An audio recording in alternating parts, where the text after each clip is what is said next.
welcome everybody to another interview here in our Austin Wellness series. I'm so excited to be doing this series with various wellness providers in the Austin area, just to show people that there really are a lot of great providers here doing some wonderful things, particularly if you're looking for a more integrative and holistic approach to your healthcare. There are a lot of practitioners who are doing that, and it's certainly different from the more conventional model that probably a lot of folks are used to. So just being able to know that this approach is out there and know some of these other practitioners are out there is essential, which is a big reason why I love doing this. I get to expand my network of integrative providers, and my guest today fits that mold. Dr. Omar Akhter is here with us today, and he is an MD specializing in a more integrative and holistic approach. So thank you for joining us today. I appreciate it. Thank you for having me. Yeah. So we can just jump in here, and I usually like to jump in and find out just a little bit about your history, kind of what led you to practice this form of medicine, because like I just said, it's not the conventional approach. Most folks, when they become an MD, there's kind of a path that you follow. You diverged from that path. What made you do that? Yeah, so just first to mention that the reason why I went to medicine, I have a lot of physicians in my family, and so they kind of paved the way for me to go into medicine as a whole initially.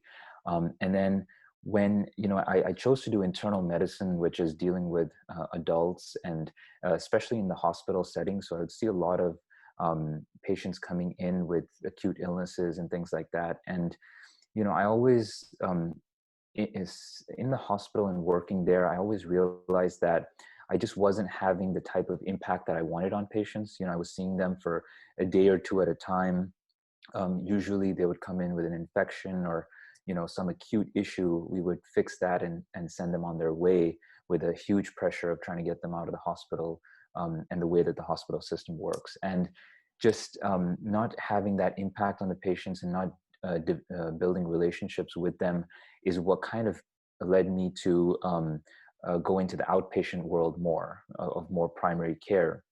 But I also realized that the way that we approach chronic disease right now, with that one pill for each symptom or each disease or more, is just not working. We now live in a world with so many chronic complex diseases that simply a one variable, which, if I give you this medication and it tackles this issue, that it's taking care of the problem.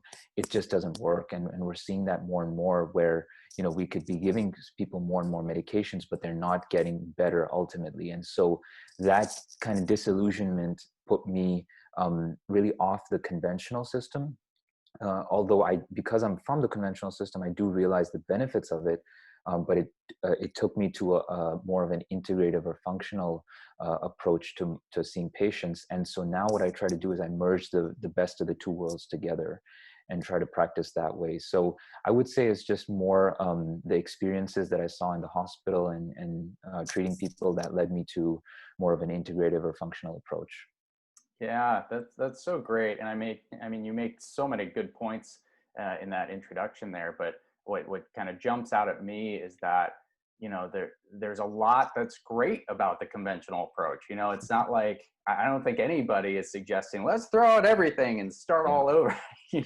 We've come up with some fantastic results and some fantastic pharmaceutical life-saving pharmaceuticals and techniques because of the systems that we have in place. But it would be naive to say that we've nailed it 100% of the time too. There's a big portion of patients and cases that are simply, like you said, just not benefiting from that approach. So it's really wonderful that we have providers like you who kind of expanded their knowledge base post medical school, which is, a lot of people get pretty burnt out in medical school. They're like, no, I don't want to learn more. I'm going to go with what I've learned. So what types of patients do you find either drawn to you or you reach out to say, hey, my model is probably going to be a better fit for you Mhm. specifically than say somebody else, for the Right. conventional approach? Yeah, so a lot of patients that are just seeking a more holistic approach to their healthcare, and that just really means a physician that's willing to sit down with them and actually like listen to their story and listen to what's going on with them. Oftentimes as physicians, and they've done studies on this, that they've seen how long does it take a physician before they interrupt a patient, and I think the numbers were around something like 18 seconds or something, if I remember right. um, which is pretty remarkable when you think about it. And sometimes it's just not the physician's fault if they have, six patients to see in that hour. They just aren't able to do that. So for me, in the model that I practice, I just have the freedom to sit with a patient really as long as I need to or want to. And so the patient benefits because they just don't have the urgency feeling where it's like, okay, whatever one issue you're here with, just discuss it quickly because I've got to move on. And so I think those people that are seeking that type of approach really benefit. And people that are more fixed in their way of just wanting that medication to fix that issue may not be the best fit, although I do see a lot of those patients as well. And I'm willing to work with them because, making lifestyle changes is much more difficult than just taking a pill. And so, I realize that not everyone is on that journey, and not everyone is ready to make those changes, as difficult as they are. And so I try to work with folks where they are, but to ultimately move them to a more holistic approach to their healthcare. So I Yeah. think those are the people that would seek me out the most, or I would try to get, because when you're aligned with philosophy, with the physician and the patient, then it just makes for a much better outcome overall. Yeah. Yeah. And you're right. I mean, it really is like the system, that for the most part has been developed by insurance companies that, Mhm. most doctors can't really get away from. If they're going to accept insurance in order to make the practice functional, they need Yeah. to see a certain amount of patients. So it's almost like, and I'm very happy in my practice too that I'm able to spend that time with folks Mhm. because I'm not tied to insurance. So you kind of are able to make the practice that Mhm. that you see the need for, right? Right. Yeah. So that's just so helpful to be able to have Mhm. that flexibility. Yeah, and just to add to that, the insurance-based physicians, their productivity or their bonus, or whatever, what have you, is dependent on the amount of patients they see, not on the how healthy their patients are getting. So when you're incentivized that way, with productivity being number of patients and volume, then it just kind of becomes a patient factory, and so yeah. Yeah. So, do you have any good patient stories, patient case studies that a patient has been struggling with this chronic condition for X number of years, going through the conventional medicine route, and you were able to kind of dig in with them and figure out what's going on? Yeah, so a lot of the patients I see, so one thing that I try to do is I try to take a kind of a simplistic approach to start with, which means that most of what people come in with, if they're generally at the start of their health journey, then it's usually a dietary change and an approach to take from there. So, for example, someone is coming in with a lot of different symptoms of like fatigue, brain fog, some digestive issues, and so on. I start with an elimination diet sometimes, which is more of a diet that removes those allergenic foods, gluten, dairy, soy, and those types of things. And sometimes within a couple of weeks, patients just being on that, their fatigue may go away, their symptoms of anxiety and depression may go away.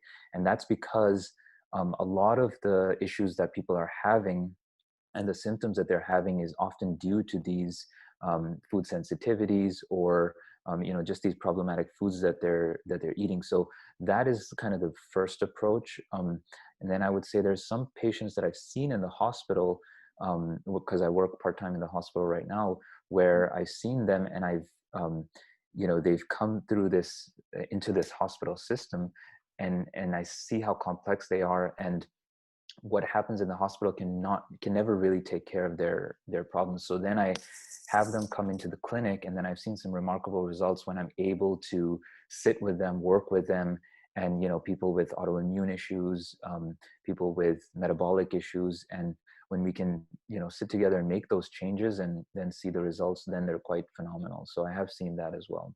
Yeah, that's wonderful. Yeah, I make the kind of comparison with the conventional kind of Western medicine approach.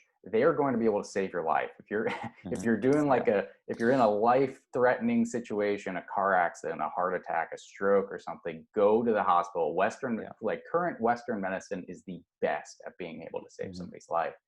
After that, after you Right. are not in that situation anymore, that's when you need to seek out a more integrative approach, whether it's through diet and Mhm. lifestyle, acupuncture, meditation. There are a Yep. lot of different options that can make vast differences in just how your body performs. So that's Right. another kind of big difference. Like that conventional approach is really focused on like, okay, how do we kill the bacteria Yeah. and make sure that we jolt you back to life if your heart Hmm. stops working, but it doesn't function, or it doesn't focus as much on the function of the internal organs, which I'm sure is something that you focus on a lot with your diet, lifestyle, and anything else that you're doing with folks.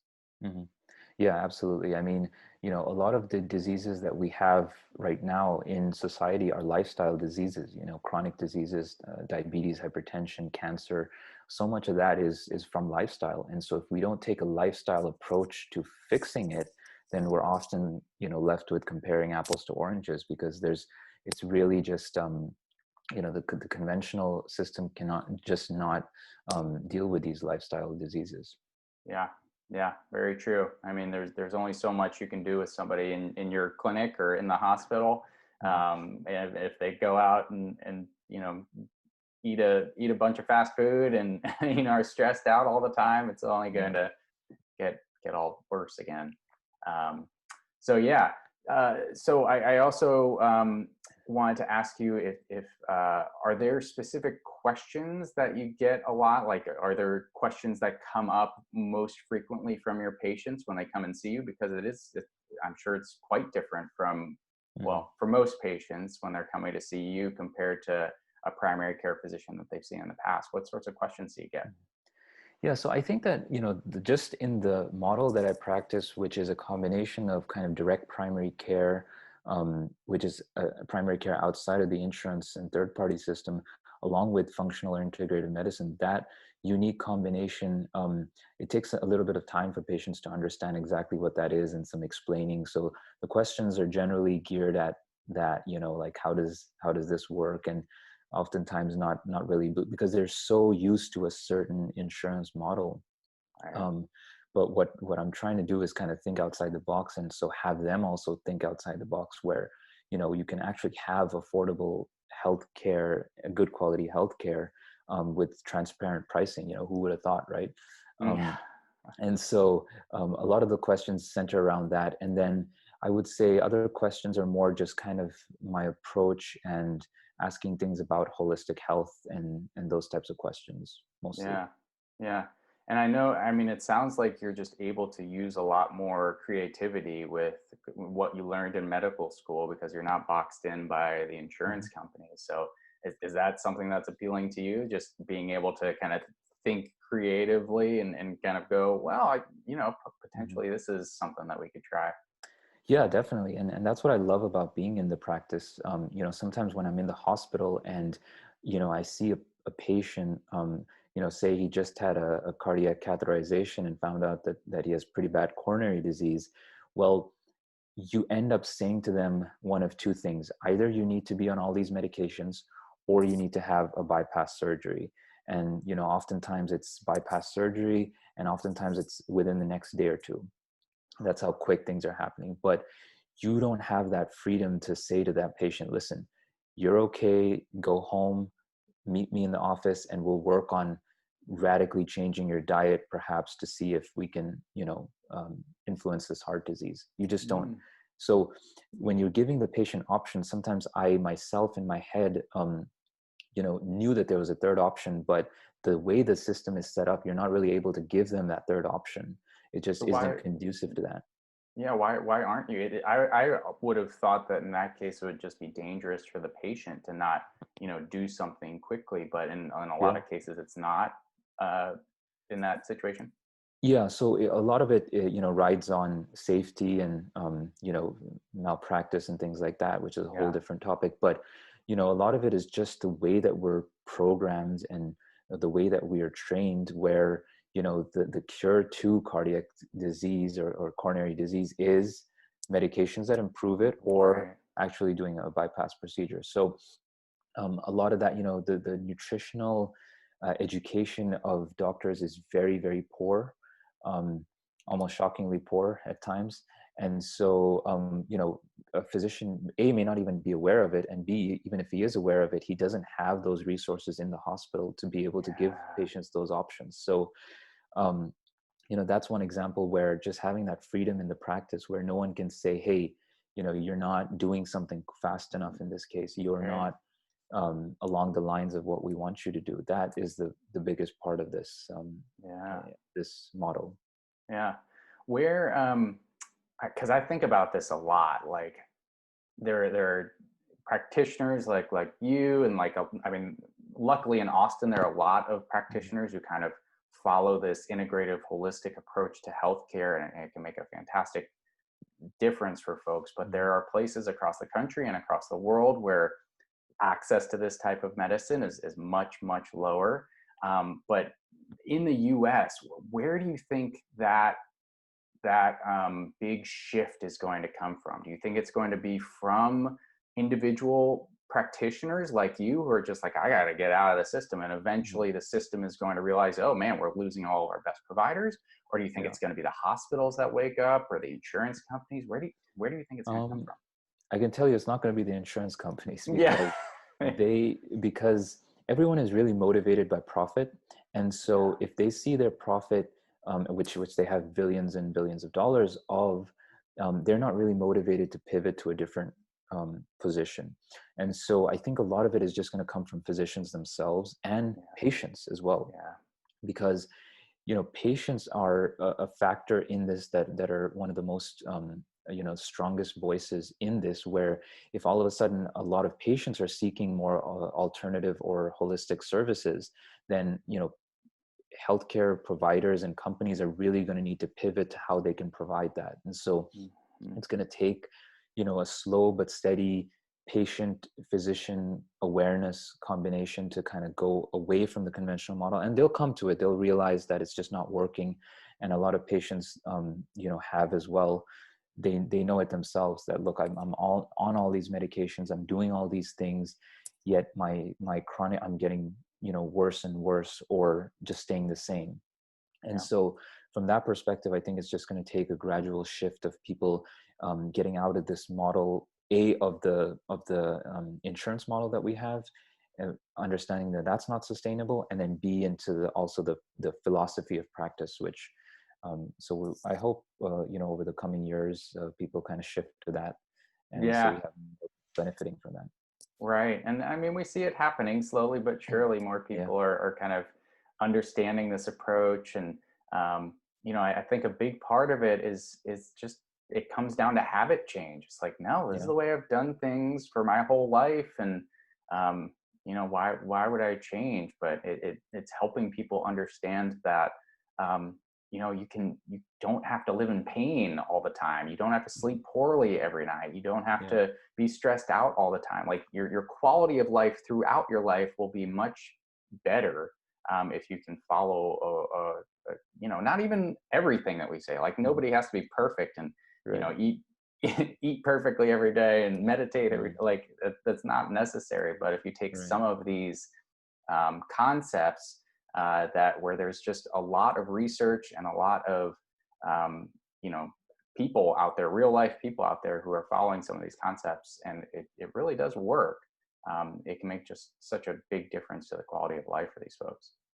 yeah, yeah, absolutely. And just a point on that, on the shift, we already see certain shifts in a lot of patterns of in the consumer products. So you see this when there's a demand for more healthier products and healthier versions, you have companies like Pepsi and Coke that they're pivoting towards more healthier alternatives because they see that the population and the consumers, they are demanding that. So if we do the same thing in healthcare, gradually, where there's a lot of people that are wanting these services, then you're surely going to see providers and companies shift that way.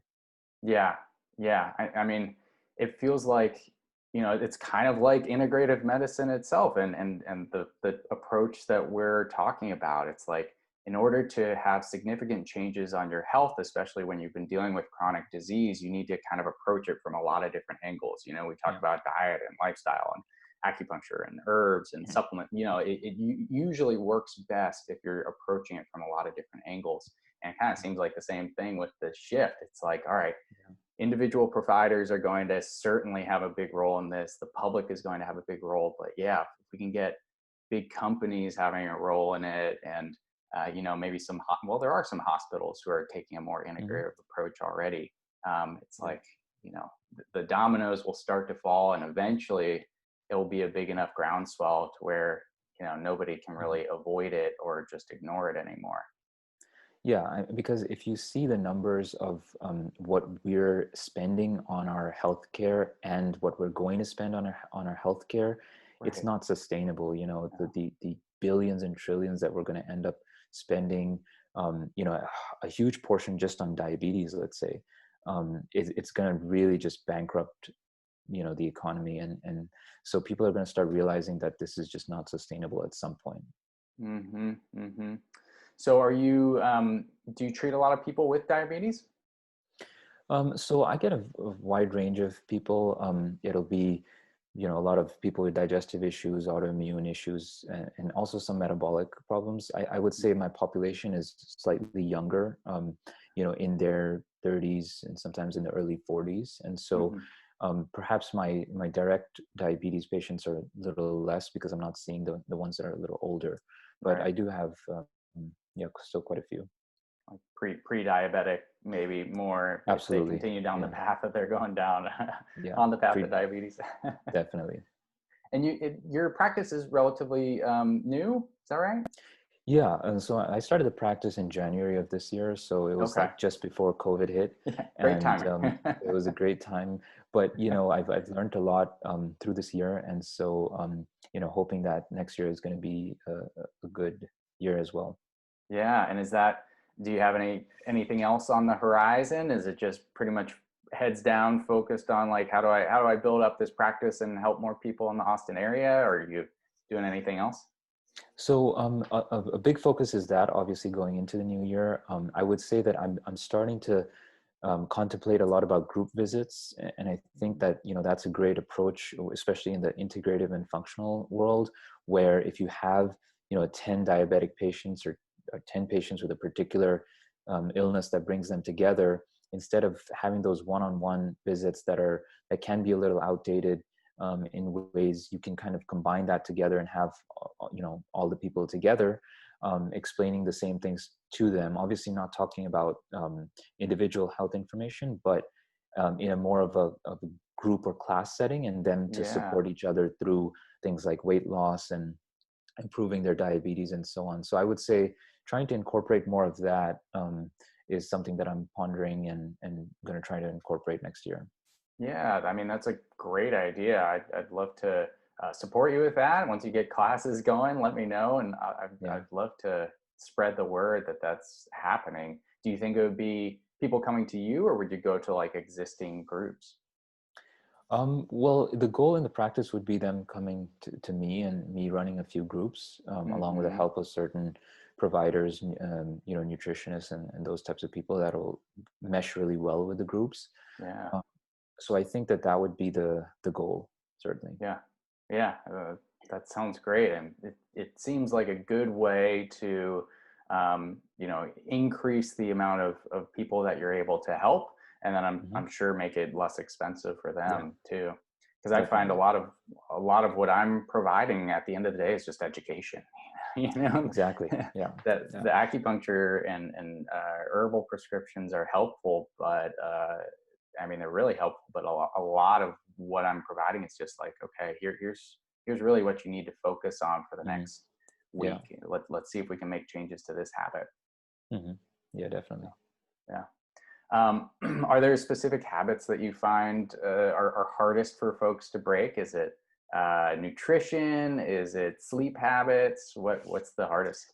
Um, I would say nutrition. It has to be, what you eat. We're so ingrained with what we eat and how we eat, that to kind of go outside that is very difficult. I mean, patients that are very desperate and need to make that change will make it, but all in all, unless you're motivated to do so, it's very difficult to do so. Hmm. And I can speak, from experience, as I'm sure that you can and others. It's just very difficult. The food we eat is the way that it's made now is made more and more to be more addicting, to be more pleasureful. And so when your brain chemistry is adapted to that, it's very difficult to pivot and go towards something else. So Yeah. I would say it has to be nutrition. Yeah. Do you have any tricks that you use with people, like to help them understand how important this shift is for them, or is it just Um, they have to make I, that I decision I wish on there their were own? some tricks, Right. to Yeah. really do. But it's honestly, it's just a lot of motivation. It's a lot of education and awareness.